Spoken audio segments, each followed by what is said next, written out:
Chaque jour en Belgique, des associations travaillent d'arrache-pied pour venir en aide et soutenir les personnes les plus démunies. Elles déplacent des montagnes pour contribuer au bien commun et développer une société plus solidaire. Chez Toolbox ASBL, nous collaborons au quotidien avec ces acteurs du changement. Toolbox, c'est une communauté d'experts bénévoles qui accompagnent les organisations sociales dans leurs défis internes. Ensemble, ils libèrent tout leur potentiel pour un plus grand impact. Nous voudrions donner une voix à ces projets sociétaux, à ces hommes et à ces femmes qui se sont donné l'autre comme mission, pour inspirer chacun d'entre nous à s'ouvrir et à agir. Aujourd'hui, nous accueillons Sylvie Makers, directrice générale d'Inter-Environnement Wallonie. Bonjour Sylvie, je suis ravie de t'avoir avec nous. Je te laisse te présenter et présenter évidemment ton ASBL. Donc effectivement, je suis Sylvie Makers. Ça fait 1 an et demi maintenant que je suis à la tête d'Inter-Environnement Wallonie. Inter-Environnement Wallonie, c'est d'abord une fédération de 150 associations environnementales et ou actives dans le développement durable. C'est ensuite un organe de plaidoyer.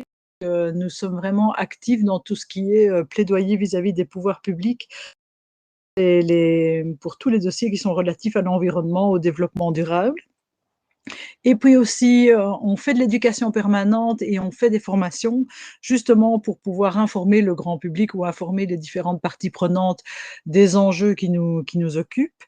Et dernièrement, nous avons aussi commencé sur des différents projets spécifiques ou projets scientifiques. On a 50 ans. Donc, on n'est pas tout jeune, et on est en train, cette année-ci, nous allons fêter l'anniversaire de nos 50 ans en même temps que Bonne Betterleef Milieu, donc notre partenaire flamand. Merci Sylvie pour cette introduction. Et justement, quels sont les enjeux qui vous traversent en ce moment ?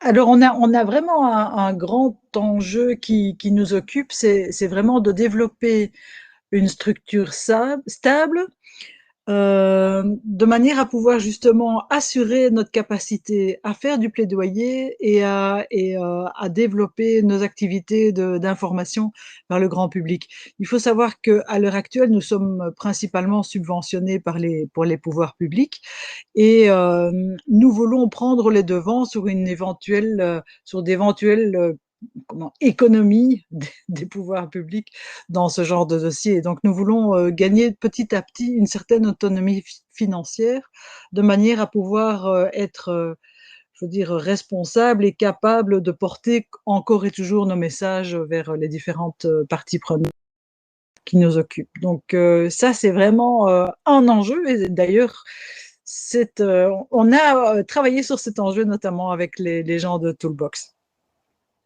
Et donc, à l'heure actuelle, on a développé une stratégie, donc un petit peu avec le regard miroir et maïotique de vos collègues de Toolbox, en 4 axes. Une nécessité, donc le premier axe, c'est un plaidoyer ambitieux, avoir toujours une capacité de faire du plaidoyer de manière la plus ambitieuse possible. Avoir un réseau associatif vivant, donc avoir un réseau qui vit, des interactions entre les membres et avec nous, une capacité de fournir des services à nos membres, un mouvement environnemental qui est visible, donc ça passe par justement les réseaux sociaux par rapport à la mobilisation, etc.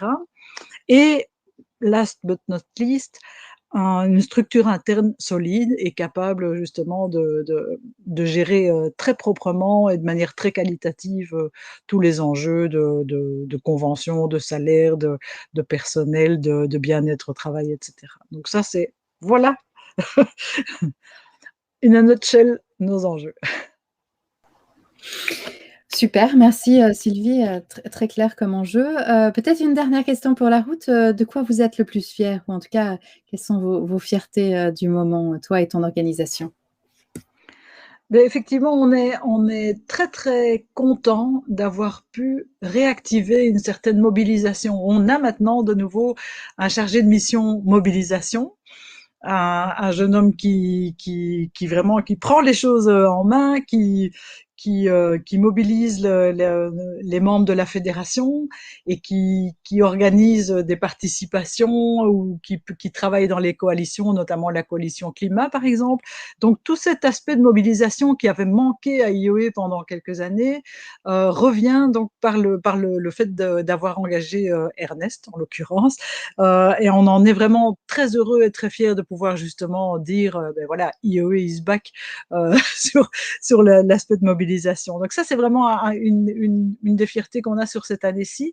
Et la deuxième fierté, c'est d'avoir pu remporter un appel à projet qui avait été lancé par le BELSPO, donc le Belgian Science Policy, et d'avoir fait un partenariat avec l'Institut national de criminalistique et de criminologie pour travailler sur les raisons des comportements criminels qui portent atteinte à la biodiversité. Donc là, on entre vraiment, c'est encore une dimension un peu supplémentaire à ce qu'on fait d'habitude, c'est vraiment aller sur de la recherche et développement, sur des aspects scientifiques, et tout ça porte évidemment, amène de l'eau à notre moulin et nous fait grandir en termes de compétences. Un très grand merci, Sylvie, pour ces moments partagés. Où est-ce que justement on peut trouver ces informations passionnantes? Ah bien, effectivement, une seule adresse, www.ioe.be. Donc ça, c'est très facile. Vous allez retrouver là-dedans, tous nos articles, toutes nos publications et donc notamment une présentation de ce nouveau projet avec criminalistique et de criminologie, mais aussi l'adresse et les noms de tous nos collaborateurs, et notamment donc justement notre chargé de mobilisation.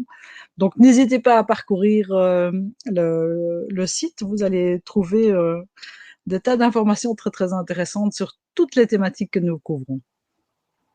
Merci Sylvie, tu nous prépares de belles lectures en cette perspective d'été qui démarre. Merci beaucoup à toi pour ces échanges et ce projet passionnant. À bientôt pour le prochain podcast de Toolbox. Si vous avez aimé, abonnez-vous à notre chaîne YouTube ou Spotify et parlez-en autour de vous.